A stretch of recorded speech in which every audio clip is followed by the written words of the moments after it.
আমি আজকে বয়স্ক লোক, আমি কি করে খাবো? প্রতিবন্ধী আছে, হ্যাঁ মার দেওয়া হইতেছে, এই কি করে খাবো? আমার ফ্যামিলি কি দিয়ে পালবো? আমি নিজে কি দিয়ে চলবো? আমি রাস্তা ভিক্ষা করবো?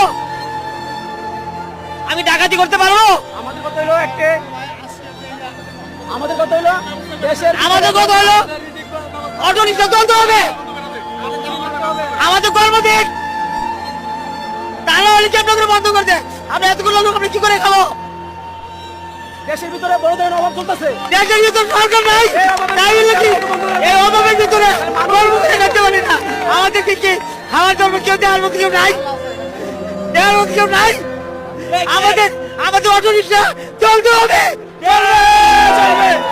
আমাদের অটো রিক্সা বন্ধ করলে আমাদের কর্ম দিতে হবে।